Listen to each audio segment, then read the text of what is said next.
കേരളത്തിന്റെ വാണിജ്യ തലസ്ഥാനമായ എറണാകുളം പട്ടണ അതിർത്തിയിൽ കളമശ്ശേരിക്കരയിൽ ഒരു പാതിരാത്രിയിൽ ആക്രമണ സ്വഭാവമുള്ള ഒരു പ്രത്യേക വിഭാഗത്തിൽപ്പെടുന്ന 70ഓളം വരുന്ന ക്രിമിനൽ സംഘം ടോറസ് ലോറികളും ക്രെയിനുകളും മാരക ആയുധങ്ങളുമായി ഒരു ക്രൈസ്തവ സ്ഥാപനത്തിന്റെ മതിലുകൾ തകർത്ത് പൊന്നിൻ വിലയുള്ള ഭൂമി കയ്യേറി താമസമുറപ്പിച്ചിട്ട് ഇന്ന് 22 ദിവസങ്ങൾ പൂർത്തിയാവുകയാണ്. 4.5 പതിറ്റാണ്ട് മുമ്പ് തങ്ങൾ വില കൊടുത്തു വാങ്ങിയ ഭൂമിയുടെ 100 മീറ്ററോളം വരുന്ന ചുറ്റുമതിലുകൾ തകർത്ത് ടോറസ് ലോറികളിൽ കൊണ്ടുവന്ന ടോയ്ലറ്റ് സൗകര്യങ്ങൾ ഉൾപ്പെടെയുള്ള റെഡിമെയ്ഡ് മുറികൾ സ്ഥാപിച്ച് CCTV ക്യാമറയും ഫിറ്റ് ചെയ്ത് ഒരു ഗുണ്ടാ സംഘം സുഖവാസം നടത്തുന്ന കാഴ്ച നിസ്സഹായരായി കണ്ടു നിൽക്കുകയാണ് ORC എന്ന സന്യാസ സഭയിലെ വൈദികരും ഈ ആക്രമണത്തിന് ഇരയായ കന്യാസ്ത്രീകളും.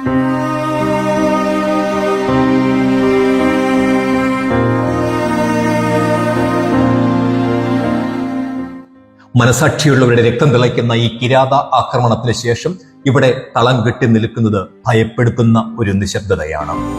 ഈ നെറുകേടിനെതിരെ ശബ്ദമുയർത്തുവാൻ ആർക്കും ആർജവം ഇല്ലാതായിരിക്കുന്നു. കേരളത്തിലെ വിഖ്യാതമായ നിയമവ്യവസ്ഥയും എന്തിനും ഏതിനും പ്രതികരിക്കുന്ന മത സാംസ്കാരിക നായകരും വാർത്തകൾ തേടി നെട്ടോട്ടം ഓടുന്ന മാധ്യമ സംഘങ്ങളും ആരെയൊക്കെയോ ഭയപ്പെട്ട് എന്ന വണ്ണം അല്ലെങ്കിൽ ആരെയൊക്കെയോ തൃപ്തിപ്പെടുത്തുവാൻ എന്ന വിധം ഈ ഗുണ്ടായിസത്തിന് നേരെ മിഴിപൂട്ടി നിൽക്കുകയാണ്. സമാനതകളില്ലാത്ത ഈ നെറുകേട് ഏറ്റുവാങ്ങേണ്ടി വന്ന മണ്ണിൽ ഇന്നലെ നടത്തിയ അന്വേഷണ യാത്രയുടെ ഞെട്ടിപ്പിക്കുന്ന കഥകൾ പറയുന്നു പോസിറ്റീവ് സ്റ്റോക്കിന്റെ ഈ അധ്യായത്തിൽ. ഈ ഗുണ്ടായിസത്തിന്റെ കഥകൾ അറിയാത്തവർക്കായി, ഇത് കളമശ്ശേരി സീപോർട്ട് എയർപോർട്ട് റോഡിനോട് ചേർന്നുള്ള ORC സന്യാസ സഭയുടെ കീഴിലുള്ള മാർത്തോമ ഭവനം.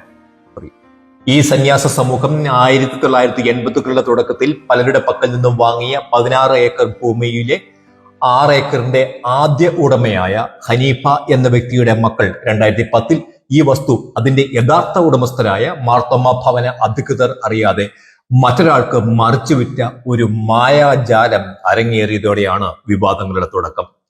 വളരെ വിചിത്രമായ ഈ ഭൂമി വിൽപ്പന കേസിൽ വിധി പറഞ്ഞ എറണാകുളം സബ് കോടതി ഈ സ്ഥലത്തിന്റെ ഉടമസ്ഥർ മാർത്തോമ ഭവനം തന്നെയാണ് എന്നും മറ്റു പാർട്ടിക്കോ അവരുടെ പേരിൽ മറ്റാർക്കുമോ പ്രസ്തുത ഭൂമിയിൽ പ്രവേശിക്കുവാൻ പാടില്ല എന്ന് ഉത്തരവ് ഇട്ടിട്ടുള്ളതാണ്. ഈ വിലക്ക് ലംഘിച്ചുകൊണ്ടാണ് കോടതികൾ അവധിയാക്കുന്ന കഴിഞ്ഞ തിരുവോണത്തലേന്ന് പാതിരാത്രിയിൽ 70 പേരടങ്ങുന്ന ഒരു ക്രിമിനൽ സംഘം സർവ്വവിധ സന്നാഹങ്ങളുമായി സാധുക്കളായ സന്യാസികളുടെ സ്ഥലം നിയമ സംവിധാനങ്ങളെ വെല്ലുവിളിച്ചുകൊണ്ട് കയ്യേറിയത്. ഇരുട്ടിന്റെ മറവിൽ ഇവിടെ ആ അക്രമി സംഘം ആ രാത്രിയിൽ നടത്തിയ കിരാതമായ തേർവാഴ്ചയുടെ അവശിഷ്ടങ്ങൾ കാണുക. തല്ലിത്തകർത്ത CCTV ക്യാമറകൾ, 7 അടി പൊക്കമുള്ള 100 മീറ്ററോളം വരുന്ന ചുറ്റുമതിലുകൾ പൊളിച്ചിട്ട് അതിന്റെ അവശിഷ്ടങ്ങൾ പോലും ലോറിയിൽ കയറ്റിക്കൊണ്ടുപോയിരിക്കുന്നു.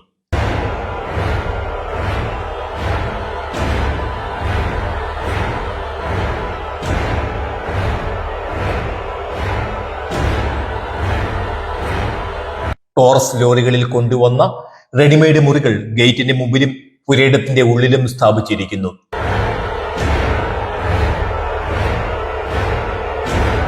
മുറിക്കുള്ളിൽ അക്രമികൾക്കായുള്ള വിശ്രമ സൗകര്യങ്ങൾ, ടോയ്ലറ്റ് മുറികൾ, അത്യാധുനിക വയർലെസ് നിരീക്ഷണ ക്യാമറ സംവിധാനങ്ങൾ. ഒടുവിൽ വല്ലവരുടെയും ഭൂമി കയ്യേറിയിട്ട് അവിടെ വിചിത്രമായ ഒരു ഫ്ലെക്സും സ്ഥാപിച്ചിരിക്കുന്നു. ഇവിടെ അതിക്രമിച്ച് കയറുന്നവർ ശിക്ഷാർഹരാണ് എന്ന് തെറ്റിദ്ധരിപ്പിക്കുവാൻ ഏതോ ഒരു നോട്ടീസും അവിടെ പതിപ്പിച്ചിട്ടുണ്ട്.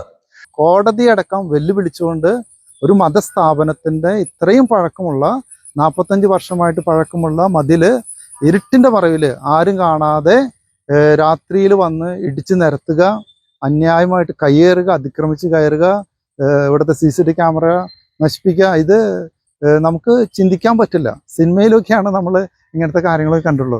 ഈ ആധുനിക കാലഘട്ടത്തിൽ ഇതിങ്ങനെ സംഭവിക്കുക എന്ന് പറയുന്നത് നാളെ ഇത് മറ്റുള്ള സ്ഥലത്തും സംഭവിക്കാൻ സാധ്യതകളുണ്ട്. അതൊരു ചോദ്യചിഹ്നമാണ്. അതുകൊണ്ട് നമ്മൾ എല്ലാവരും ഇതിനെതിരെ ശക്തമായ നിലപാട് നമുക്ക് വേണം. നീതിയുടെ മാർഗം വേണം. ജനപ്രതിനിധികൾ ഇതിന് ക്രിയാത്മകമായിട്ട് ഇടപെടണം. അതുപോലെ തന്നെ ഭരണ അധികാരികളും ഈ സംഭവത്തെ ഗൗരവത്തോടു കൂടി കാണണം. തുടർ നിർമ്മാണത്തിനായി അവിടെ കൊണ്ടുവന്നിരിക്കുന്ന സാധനങ്ങളും പുരയിടത്തിൽ കാണാം. ഈ കിരാത തേർവാഴ്ചയിൽ കന്യാസ്ത്രീകൾ ഉൾപ്പെടെയുള്ളവരുടെ കുടിവെള്ള പൈപ്പുകൾ പോലും തകർക്കപ്പെട്ടിരിക്കുന്നു. വഴിയടച്ച് റെഡിമെയ്ഡ് മുറികൾ സ്ഥാപിക്കപ്പെട്ടിരിക്കുന്നതിനാൽ സഞ്ചാര സ്വാതന്ത്ര്യം പോലും ഇവിടെ നിഷേധിക്കപ്പെട്ടിരിക്കുന്നു.